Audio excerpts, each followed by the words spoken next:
it gonna eat the baby? Does it want to raise the baby? We don't know. We don't know what's going on with this baby. Have ultimate power. I like them fluffy and well loved. Hey everybody, this is the first day of Tarot Readathon. Is everybody excited? I'm excited. I'm on Team Cup and I am starting off the week strong. I'm trying to anyway. I went out for a run this morning and I've been listening to my first read of the week. I do have a TBR video where I did my first 3 pulls and explained what all the prompts were, but I will show you again. My first pull was the Knight of Pentacles, and this is a book you've been waiting for the right time to read. So I decided to start reading Middle Game by Shannon McGuire because I've had this on my TBR forever and I've been meaning to get to it forever. And Allie has it as her random read of the month.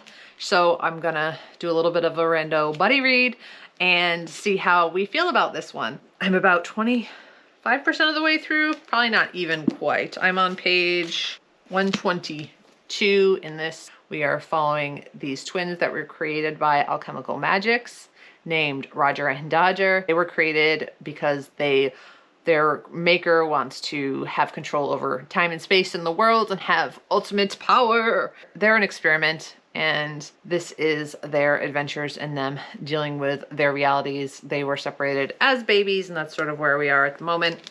But they have a very large connection. One of them contains all the knowledge of language and words, and one of them contains all the knowledge of mathematics. So they are sort of 2 halves of a whole, and when they come together, they have like super knowledge. Roger and Dodger aren't exactly human, but they don't realize it. But they aren't exactly gods either, not yet. And so their creator, Reed, like I said, wants a bunch of power, and Roger and Dodger are gonna have to grow up and give him what he wants or deal with the consequences, is what I'm assuming. I am not quite a quarter of the way through this yet. I think 123 pages. So I'm gonna continue reading this and I'll let you know what I think as I get farther into it. This is kind of a big one for my first book. It's 517 pages, but I do have the audio from Libby, so I'll be able to tandem read this one and go back and forth between the audio as I do things throughout the day. So happy Tarot Readathon, everyone. I did get my bookmarks. They came in, and I'm using the Cups one at the moment. Isn't it pretty? I also filmed my May wrap-up today. That's going to be a hot mess, but we'll see. It's Tuesday morning. I'm still in my pajamas, but I just wanted to give you a little update before I forget. I am 300 pages, 299 pages into Shannon McGuire's Middle Game. I'm really liking this one. I'm just loving the development of Roger and Dodger's relationship and how they're uncovering mysteries about themselves. And it's just very interesting to see how this is all going to fall into place. They have very interesting interactions, and also there's another person here that is assigned to watch them. You can see Bar over there. And there's that person's interactions with them as well. They are in danger 100% of the time, but they know about it like barely at all of where they came from and what challenges they're facing and what their purpose was made for. I mean, they're just starting to learn a little bit more about themselves when they are considering that they were made and not born. So yeah, this is really good and really interesting. Great character development, great setting, just great overall vibes. And I'm really, really enjoying this one. I hear that the rest of the series is not as good, the second one especially. So if you have an opinion about that, let me know down below. But I may just read this one, and then maybe if the series is ever completed, go back and read them all if I'm really so inclined to do that. But I don't know if that's something that I'm going to want to go back and do. But I am really enjoying this one so far. I am more than halfway through now. It has completely kept my attention, even though like the audiobook isn't necessarily my favorite, but still it's kept my attention the whole way through. I have looked forward to picking it back up every time I have, and that's always a good sign. And Briar is back here cleaning her leg. Huh. Everybody loves a puppy shop. It's always hard though because she's so dark compared to my skin tone, huh? Say hello to the people. Yeah. You're gonna kiss me? Oh, thank you. Thank you. I love you too. Ellie's over there. She was just snorching a second ago. Huh, are you getting whipped by your sister's tail? Are you getting whipped? I'm sorry. Anyway, my plan for today is it's a rest day. Gavin has sprints, so I will probably hop on the sprints at some point and read some more, continue on with middle game. It's going to be nice outside, so I definitely want to read outside, whether here or at a park or something. Probably just here. I'll probably just sit in my hammock or my hammock chair and read some more of this one. And I don't know what else I'm going to do. I'm just going to work on that one today, just like get through that one and then pick up my next book, my next card. Deja created a really easy to use tracker for this where you put in your card and it automatically fills in what the prompt is. So that's very helpful. I might start Woo Woo because that one is one that I'm considering for recommended, because I know Sarah recommended me New Animal, and then because I read New Animal, Ella Baxter also wrote Woo Woo, so I was considering that one. So I might pick that one up if I get sick of the sci-fi middle gamey time. Or the other one is a character going through emotional turmoil, so I may pick up You Weren't Meant to Be Human, but that one is also pretty very dark and bleak from what I hear, so we'll see what I'm in the mood for after middle game.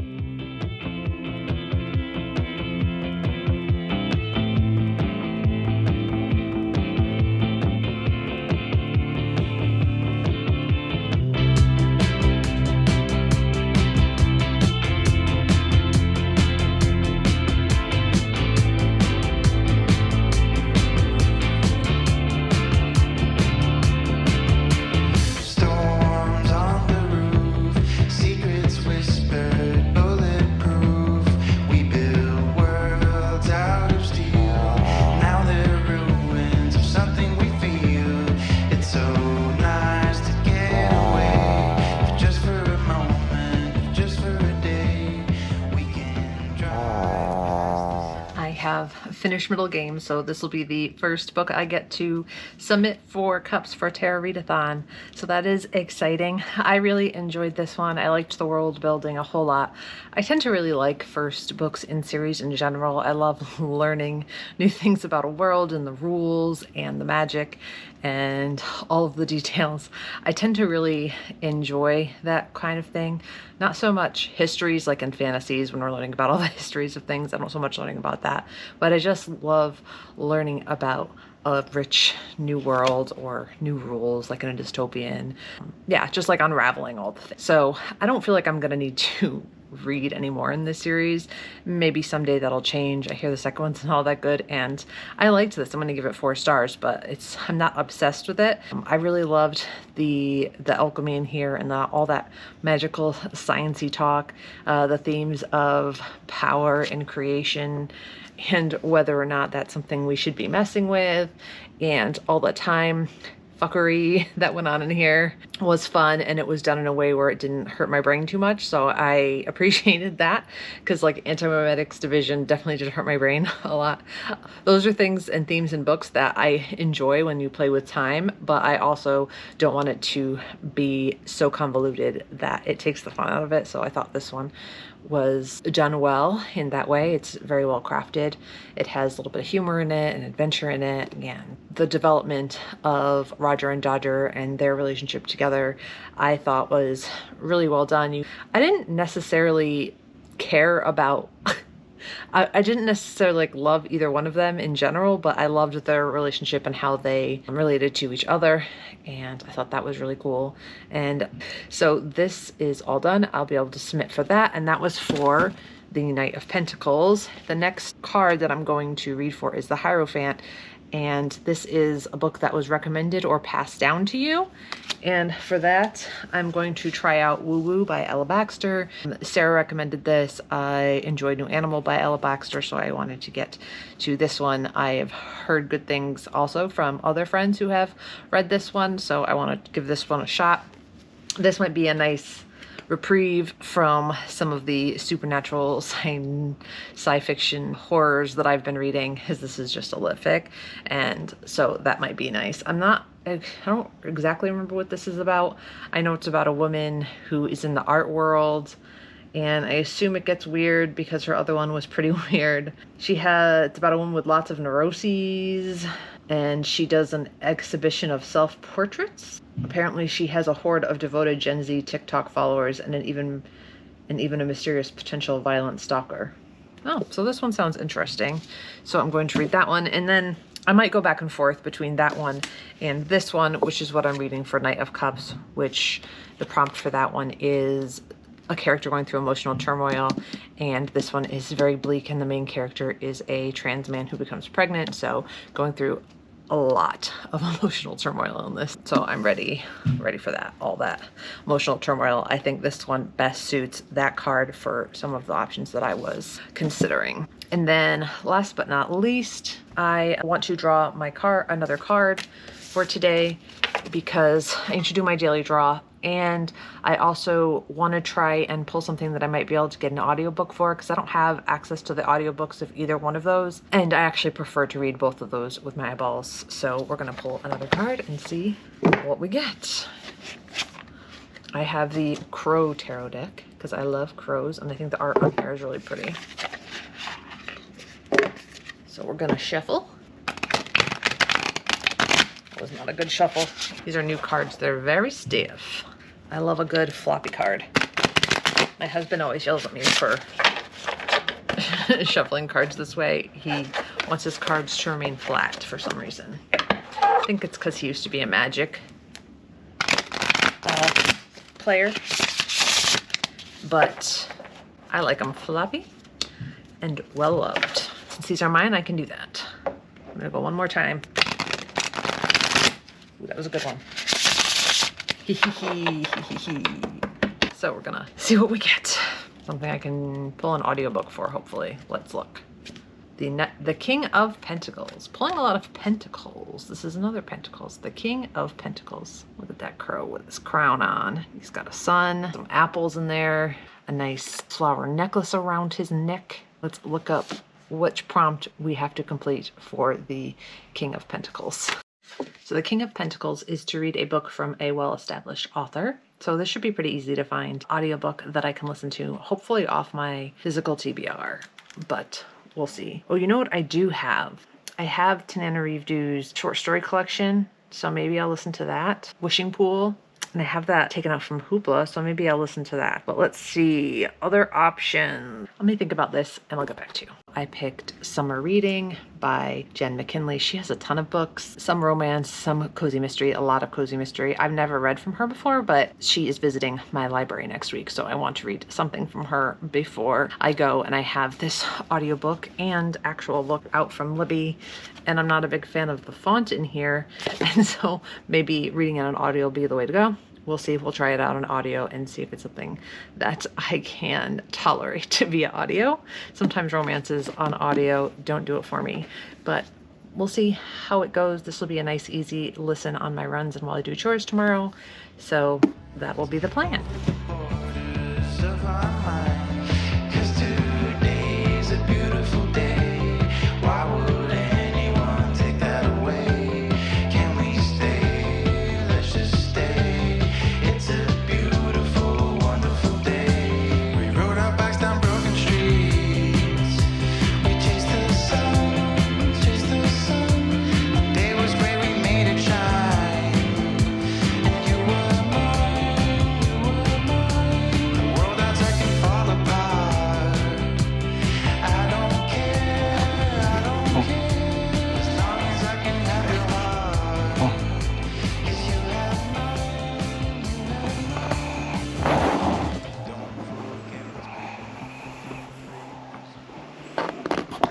Good morning. I'm about to head out on my run. It's about 10 a.m. I had a little bit of an off start to the morning. Ellie, my pug, woke me up at 4 o'clock in the morning to go outside, and for some reason my anxiety was popping off. I was not having a lot of anxious thoughts or anything, but my heart rate, I don't even think it was high. I just felt jittery and like anxiety. Sometimes I have anxiety and like I just feel like this. Like I feel like I have to move. Brains are weird. Anyways, so I had a hard time falling back to sleep. So I probably got maybe a half hour of sleep between 4 a.m. and 6:15, which is my usual wake up time when the kids have school. That was a little rough. I did take a little bit of a cat nap this morning. I don't even know if I actually fell asleep. It was like 15 minutes. Maybe I just dozed off for a second, but it seems to have reset the brain. It doesn't feel as foggy as it did before, but I did also start You Weren't Meant to Be Human by Andrew Joseph White. If you didn't know, this is written by a trans man. Andrew Joseph White is a trans man and also an autistic man. And this is written from that perspective. And the main character in this, his name is Crane. Yes, Crane. He is nonverbal, he's autistic, and he is part of this cult.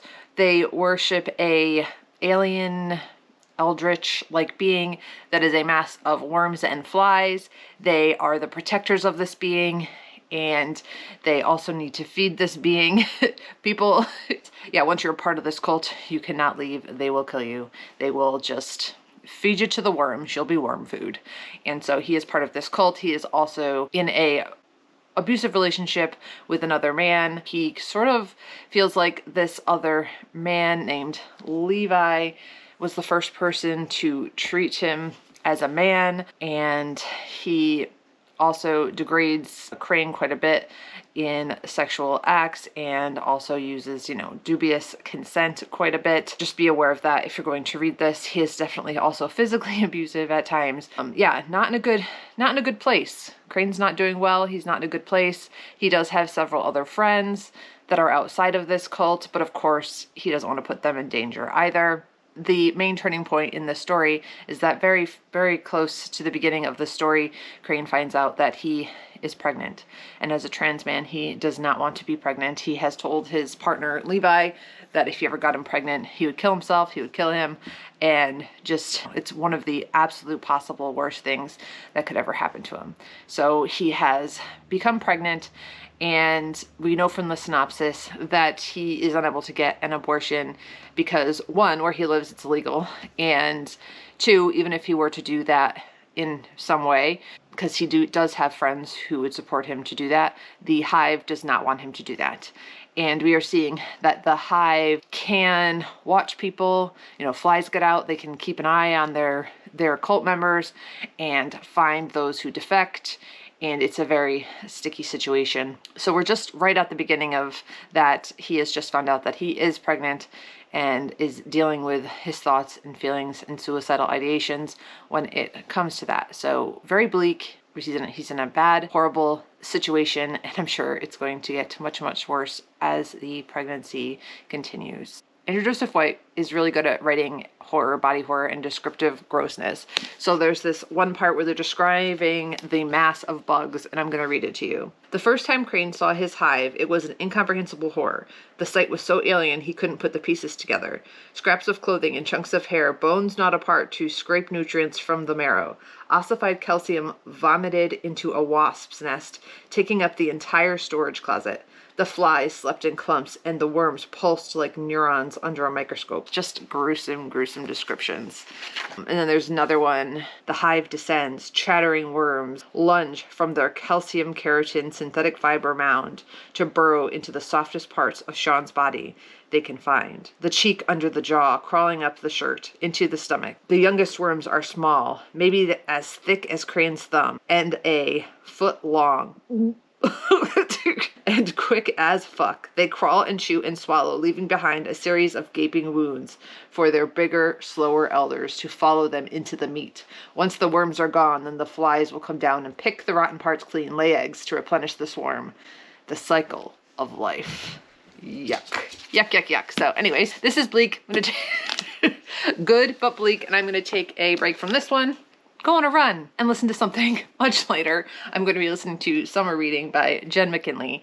And this is a book about a woman. She's a chef and she is also dyslexic. She is on this, I think, island or seaside town for the summer to hang out with her stepbrother because her parents are going away on a nice vacation. So she's going to help keep an eye on him, get him to his summer camp at the library, maybe look for a new job because she lost her job. And like I said, she's dyslexic. She is dropping off her brother at the library in the beginning of this. On the ferry over to the island, she meets this man who I don't remember what his name is, Bennett. He meets Bennett, who's a big reader. Later we find out a librarian.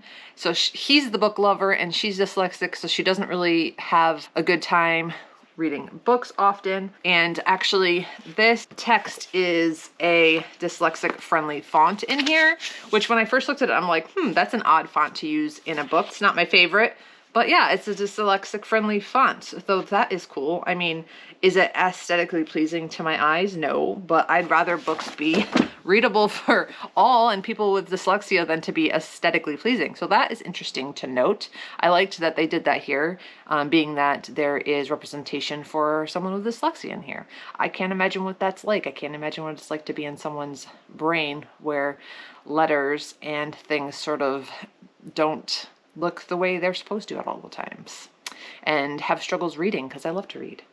Anyway, so I'm going to start listening to this. I think I listened to maybe 6% of this just here and there last night. Trying to decide if I want to drive to the trail. I love the trail, but sometimes it's nice to just like stay here, but it's also hot, so it must be nice. Might be nice to be in the shade. So I think I've decided. I think I am going to head to the trail. Dance all night, break the concrete, flowers will bloom and cover the streets. Don't forget what's beneath the concrete. It's coming through the cracks and through the concrete. We can dance all night, break the concrete, flowers will bloom and cover the streets. Today's a beautiful day.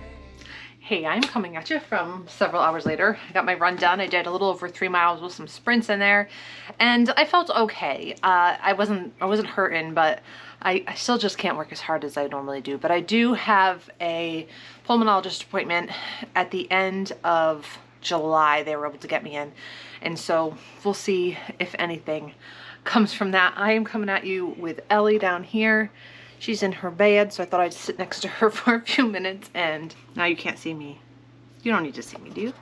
All right, maybe if I just talk to you like this. Anyways, I have gotten to page 167 of this, and I'm liking this so far. It's just a cute seaside New England summer romance. He was reading to her at one point because she has dyslexia and she hates books and he loves books, so he's trying to share his love for books with her, but not like making her try to read them, which I thought was really nice. They haven't been on their first date yet, but that's coming up. And like, I really like the relationship that she is developing with her stepbrother, not her stepbrother, her half-brother. And, you know, he's 14 years younger than her. He's a teenager. I think he's 14, actually, 14 or 15 in this book. He's like incredibly smart and school came really easy to him. And he thought that, you know, she wasn't around very much because maybe she was resentful of the fact that school came so easy to him, and he came along and kind of took some of the attention away from her. So now they're bonding and it's really cute, and I'm enjoying that a lot. But yeah, I think this is just it's probably gonna be a 3, maybe a 4, but this is really, it's a cute little romance and I'm enjoying it. I am on page 137 of You're Meant to Be Human, so not quite halfway, but I think this is a good place to stop. We are in the 2nd trimester now, so things are moving along. There has been on page birth scene already so far, not involving our main character's birth, but there has already been a gruesome birthing scene with an infant or fetus death, so just be aware of that. This is very raw, I would say. The writing of this is very raw, very emotional, very almost curt in a way, because it's not holding back at all. So just so you know, I think you've probably already heard, if you're interested in this, that this is brutal. And yeah, just know that going in, we were wondering why the hive wants this baby. Is it going to eat the baby? Does it want to raise the baby? We don't know. We don't know what's going on with this baby. And Crane is wondering, is this baby part hive? What's going on? They have this bodyguard that's following them around so they don't harm themselves. So he doesn't harm himself. And yeah, because he obviously doesn't want to keep this baby. They want to make sure he doesn't harm the baby. He doesn't try to kill himself. So he's being followed around by this person / not person, some sort of hive altered person that he is calling Stacker. Yeah, I feel for Crane, and he obviously is a very damaged person who's been through a lot and has had no one in his life that understood him and has taken the time to understand him, and has latched on to this entity of the hive that he believes did understand him and has always been understanding until now that it wants him to have this baby that he does not want to be pregnant with. And as someone who's had 2 kids, I cannot imagine being put in a situation where you are forced to go through with that, because it's such a big deal for your body and your mind and everything else. So, yeah, I really feel for people who have had to go through something like that. And it is, like I said, very raw, very like visceral. I think this is really good so far. So I am liking it better than Hell Followed With Us, which I read from him, which is a young adult. That one is very visceral as well. Really crazy body horror, especially for a young adult. But this one I am liking more, I think, mostly because it just seems so super personal. And, you know, there's lots of talk of bodily autonomy. And I just feel for people who are in a situation where they are in a part of this country where they do not have access to be able to terminate unwanted pregnancies. People shouldn't be forced to carry out with something like that. It is life-threatening and terrifying and also beautiful and a miracle at the same time, but not something that people should be forced to carry through with. I am liking this. Liking it as much as someone can like something like this. I'm definitely interested and engaged with the text and what is going on. And I'll let you know when I finished or when I have something else to say. I should be finishing up my other book tomorrow as well. I think I can finish both of these by the end of tomorrow. And then I will be reading Woo Woo by Ella Baxter and probably picking maybe another audiobook at some point. I do want to draw a card though, so let's do that.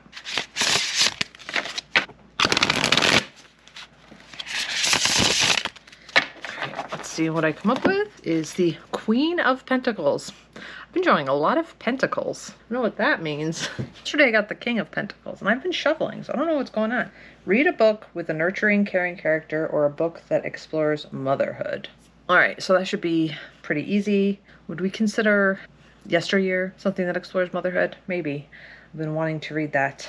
But let me look and I will get back to you. I'm not going to start reading for that prompt for a few days. But I am almost done with this. I have less than 100 pages left. I'm on page 235. And what's striking me about this is just everything it has to say about abusive relationships and why you're go from one to another, and how even though maybe you want to get out of the relationship because something bad and horrible could happen to you, that you could be killed, that a lot of the times when you do leave, you're still killed. And a lot of times, you know, a abusive person will get their partner pregnant on purpose because they want to control them, and it's even harder to leave once you are pregnant.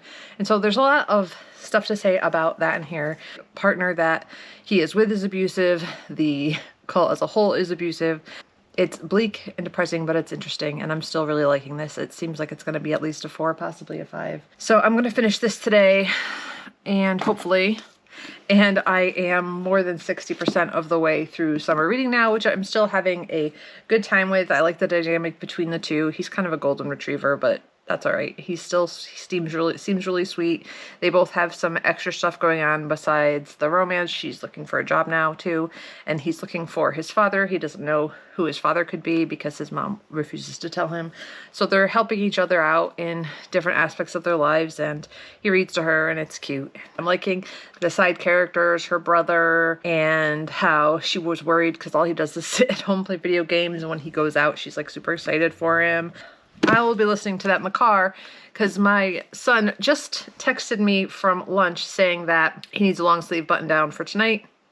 Previously, he has a concert tonight, a band concert. And previously, he's just worn a black polo, but apparently that's not what he was supposed to be wearing, or she just recently changed it. My guess is he was probably supposed to be wearing a long sleeve polo from the beginning, but didn't pay attention. So I'm sure he should have known this for a long time. But my husband doesn't have any black, so I need to go see if I could find a long sleeve button down that's black men's dress shirt. So I'm gonna go to Kohl's. Hopefully they have something there, because I really I don't want to go anywhere else. Although where I go to Kohl's, there's also a TJ Maxx there. So I did run. I got 3 miles and it's very hot out. It's like 88 degrees. I was thinking about going kayaking or going to read by the lake, even though this is very much not a beach read. I've already read At Dark You Become Loathsome by the Ocean, but I was thinking about going to read, but nope, now I had to go do a Kohl's run. So at least I'll be able to listen to this. Hopefully read this when I get back. Hopefully I'll have time before everyone gets home and is loud. Hello from my bedroom. You're gonna be seeing me a lot up here once summer starts and the kids are out of school. My house gets taken over by the children. But they usually sleep in really late when summer gets going, so I'm sure I'll have some time downstairs to myself as well, and outside, of course. Yesterday, I finished You Weren't Meant to Be a Human by Andrew Joseph White. I'm giving this 4.5. It's very close to a 5. I put it as a 5 on Goodreads. It definitely affected me emotionally, spiritually, viscerally. And I think this is, if you can handle it, very, very well done. The ending was something, and I definitely needed a moment to collect myself afterward. And so yes, I really liked this. I don't have too much more to say about it since I already kind of talked quite a bit about it. This one is definitely a win, and it definitely goes very well with the theme of a character going through emotional turmoil. It's a lot of emotional turmoil, and it made me go through a lot of emotional turmoil. Got all my medals up there if you haven't seen this area before. And Bartholomew, this is my emotional support gargoyle, who I named after the sentient gargoyle from A Night in the Moth. And then I also finished Summer Reading. I listened to this one on audio. I gave this 3.25. It's a cute little summer romance, but I didn't think it was anything special, but it was definitely did what I needed it to do. Gave me some lighthearted coziness when I needed a break from this bad boy. I have also started Woo Woo by Ella Baxter, which is what I used for the Hierophant. Wreck from a Friend, I think, is the prompt. I don't have my cards with me. Well, I do, but I don't have the cards I pulled with me at the moment, so I can't show you my card. But I started this one. This is following an artist named Sabine and her relationship sort of with her husband named Constantine, I think. He's a chef, and Sabine is getting ready for an art exhibition that she is going to be featured in. And she is very self-involved and very anxious and nervous about this art exhibition.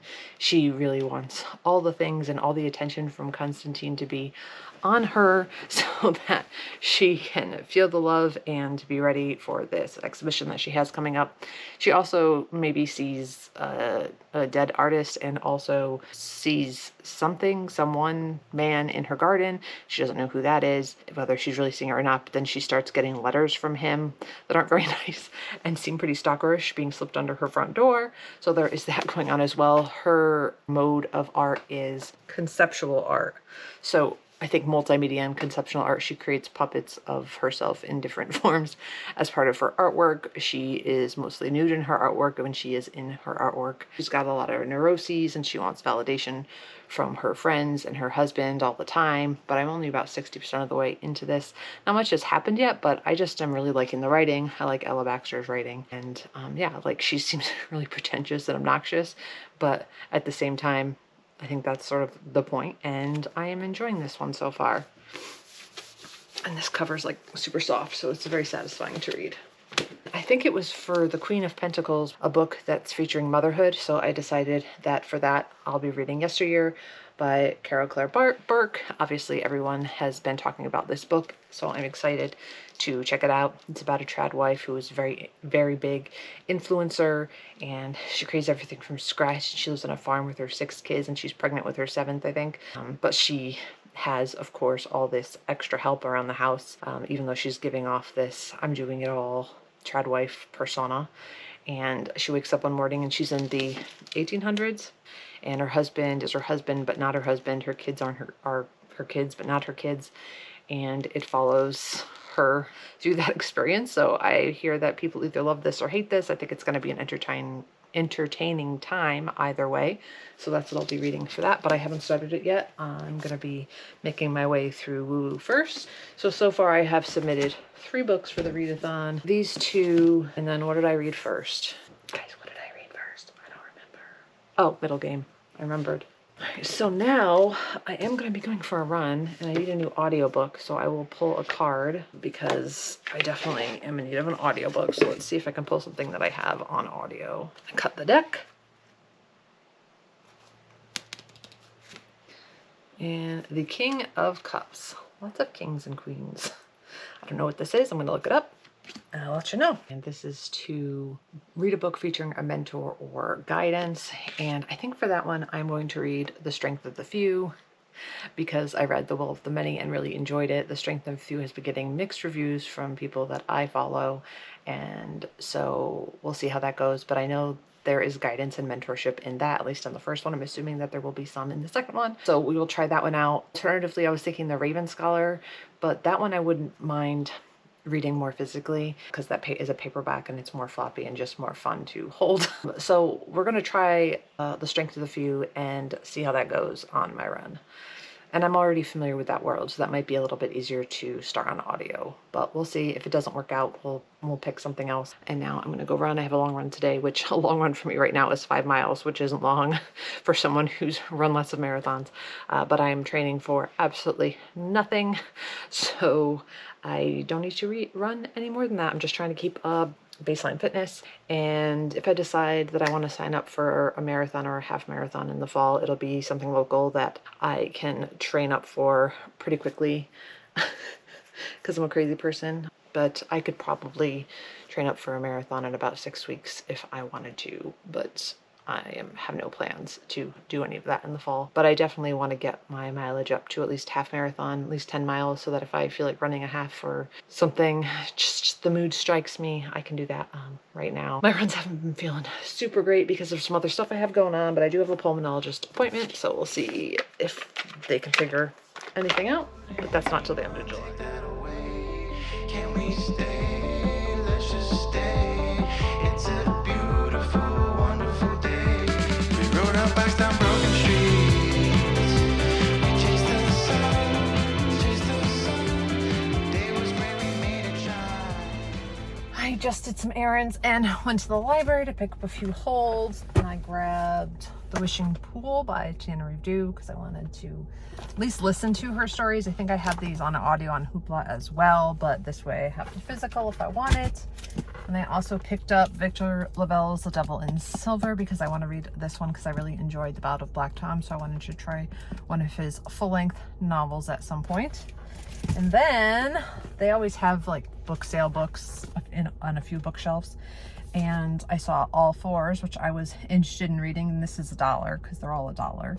And then this was actually 50 cents. This is a horror that I wanted to try out at some point. It is blurred by Stephen King, but I don't give that much credence, although he wrote a whole little paragraph, a couple sentences. Sometimes he only writes one word, so maybe that's a good sign. Oh yeah, Paul Tremblay even blurbed this, so yeah, I'm curious to see what I feel about this one. But for 50 cents, I ended up giving them $1 because, you know, libraries. Can't beat that. This is why I have so many books, because I always end up finding so many good used ones. Anyway, I need to go home and maybe read for a little bit, not for very long. And then I have to bring my husband to an appointment because he's got to get his eyes dilated, and it is super sunny today, and there's no way he would be comfortable driving back, especially because he has to get them like super dilated, and his medical eye doctor is half-hour away. It's very hot, so I'm going to end this here. It's the first Saturday of the Readathon, so tomorrow will be the last day of the first week. I am, about 50 pages from until I will have completed reading Woo Woo by Ella Baxter. This is a bit unhinged in a good way. I am really liking the writing. Sabine is, you know, like I said, preparing for this exhibition, but she is spiraling down into what seems to be a manic psychosis. She's seeing things, she's hearing things, she doesn't know what's real or not real.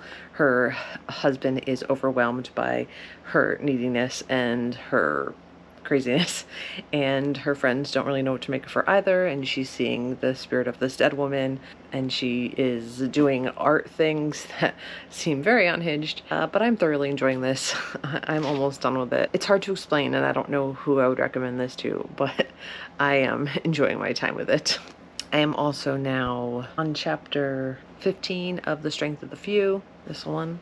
I'm liking that okay so far. The direction, it's hard to talk about without spoilers because it's the second in a series, and we're following this after the events of the first one, and things have gone off in several different directions.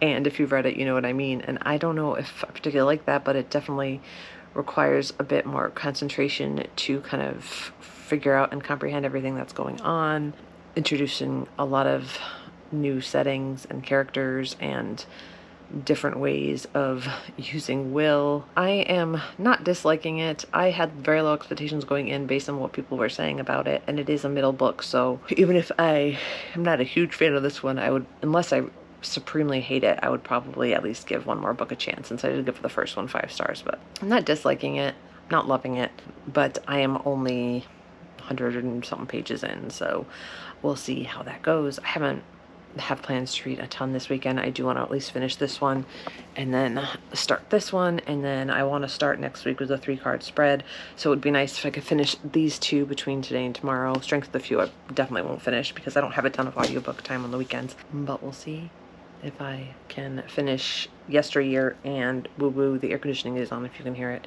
It is almost 90 degrees today, so it's hot. It's Sunday morning now. I finished Woo Woo by Ella Baxter last night.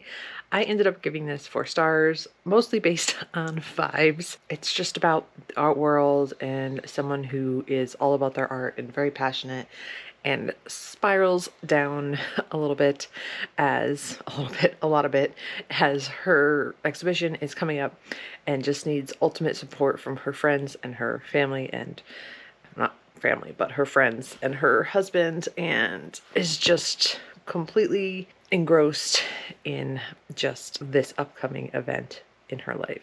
She is a successful artist. I don't know if I forgot to mention that, but she has a lot of expectations placed on her, and she starts to maybe hallucinate and also just, like I said, spiral down into a little bit of a psychosis, maybe. Yeah, I found this to be really interesting, but it is mostly a character study. It is not high in plot at all. Sabine also will live stream things. You know, she will do some of these crazy things have been put on the internet for all to see, and everyone thinks it's just part of the bit a lot of the time. And she is also being lightly stalked by someone, we think anyway. But like I said, again, that's not the main point of this. There are some creepy, uncomfy parts in it. There are some thrillery feels to it at times, but it is primarily just a character study. We also see the relationship between her and her husband, which I think is an interesting dynamic. He just is sort of 100% supportive of her and just wants her to create her art and wants her to feel that she is understood, but also like he's trying to have his own job and his own life, and many times she sort of tries to pull him out of that because she just needs everything. She comes across as borderline at times because she just sort of tests him and manipulates him a bit, but I think it seems as if it comes from a place of genuine need.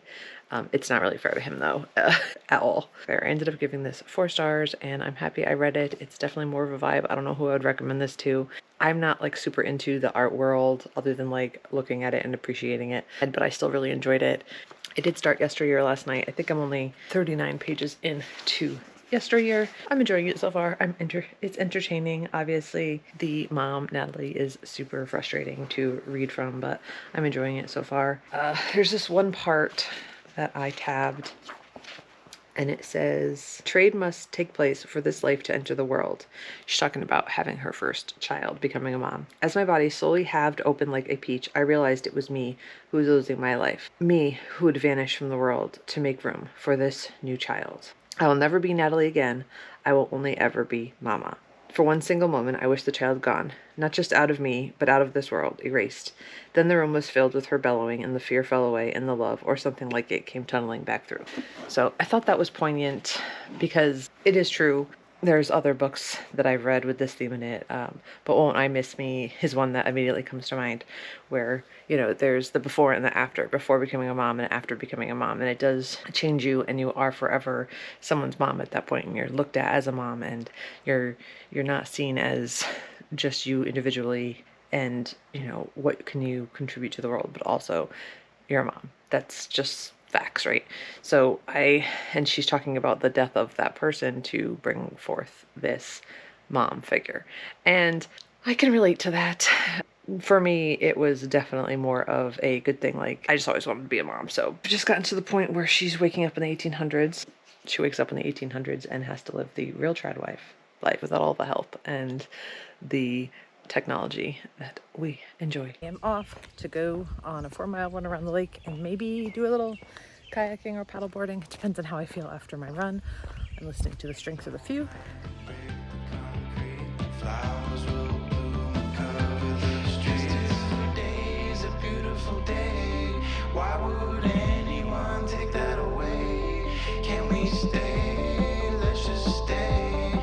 It's a beautiful, wonderful day. We rode our bikes down broken streets. We chased the sun, chased the sun. The day was great, we made it shine.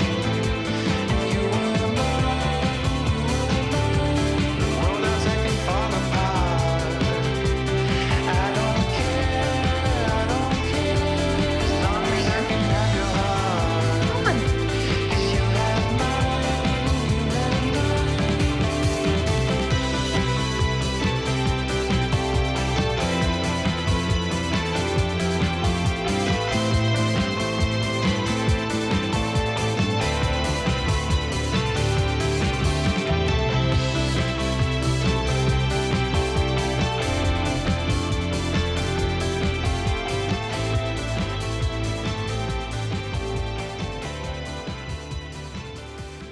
So I am now 135 pages into Yesteryear, so not quite halfway, about a third of the way along. I've been tabbing a whole bunch. I don't think you can see it though. I'm enjoying it quite a bit. This is a lot more nuanced than I thought it would be. She has a lot more interesting and little unhinged thoughts than I thought she would. And I'm really liking it. Yeah, she's really smart. She went to Harvard and found a husband and then decided to drop out to be the wife that she always thought she was meant to be because of her religion and the way she was raised. And she finds out that her husband really isn't the traditional husbandy type, and it kind of goes from there. He's very wealthy, and she has to take charge, and she's very tenacious, wants to be seen as this successful housewife. But it says in here that, you know, originally her and her mother were thinking that she would not be, you know, the typical housewife, so that she'd end up being like a teacher or something, or something else, because she was just so smart, not the most sociable and not the most traditional girl growing up. She still wanted to, you know, do what she was meant to do and become a mom, but she definitely wasn't that type to begin with. And then she thinks about her daughter, who, her first child, she definitely has some postpartum depression and is not being fulfilled. And she says, I'm going to be in charge from here on out. She's saying this in her mind to her child, her baby. You don't have to pretend to like me, but I'm going to pretend to like you. I will fake the emotions until I genuinely feel them. That's a promise, okay? And she also says, this was the moment I realized my husband was an actual honest-to-God idiot. I thought this was poignant too. It says, that was the way women operated in my community. If you wanted to be a wealthy Christian woman and maintain good standing, you needed to publicly disavow your luxuries in order to maintain possession of them. Anyways, yeah, I am liking this a lot. I just want to know what the heck is going on. I have a little bit more of this last chapter in part 1 to get through on the audiobook. I am still enjoying this one.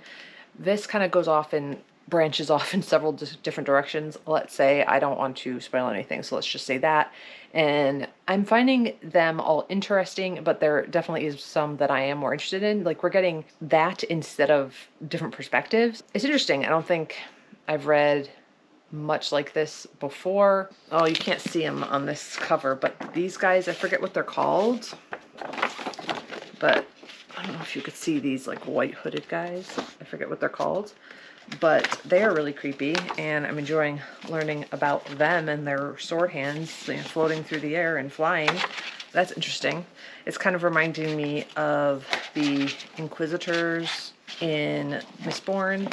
Pleasantly surprised, because I know a lot of people weren't liking this one, but like I said, I'm only a little over a third of the way through, so that could definitely change between now and then. But this is also the second book in a series. Is this going to be a trilogy? I actually don't know, because I would say if this is going to be a trilogy, like even if this book isn't as good as I want it to be, or if I enjoy it less than the first one, it doesn't mean I wouldn't continue, because sometimes second books be like that. My plan for the rest of the day is to get through, it's almost 6 o'clock now, it's the last day of the first week of the readathon, so I don't have too much more time left. I don't think I'll finish this today. I'm going to read a little bit more tonight, but perhaps I should finish up this part of the vlog now, because I'm not sure I'll get back on. So I will say I had a great first week of the readathon. I have submitted 4 books, and then I'm this much way through these 2. Tomorrow I'm going to pull another 3-card spread to start out the week and see what I would like to be reading this week once I finish these 2. I'm hoping to finish these 2 but tomorrow, but we'll see, because the Strength of the Few is a chunky, she's thick, and she's over 700 pages, so we'll see how much time I get to do that. But I am going to finish this. This is the last week the kids are going to be in school, and then the week after that they go till Wednesday, but I think the last day and maybe the day before that is a half day, and then also my son is in high school, so he's got weird schedules because of final, so he'll be getting out early or going in late some of the days, and so it's gonna about to get crazy. We're about to switch gears here to summer, and my kids are older, so I can go out and about and do things and leave them at home, but I also need to make sure they're doing something other than watching YouTube and playing video games. And they are social with their friends online, but I do want to make sure they get out of the house, go to the lake, go to Six Flags, have friends over, and do all those things. So summer's usually fun for me. I like having the kids home, but it is a bit more exhausting. But I do still get to read quite a bit. So anyway, I hope you enjoyed this vlog. Like, subscribe, comment down below for more tarot reading, and I will see you next time. Bye. Have a good day. Have a good night.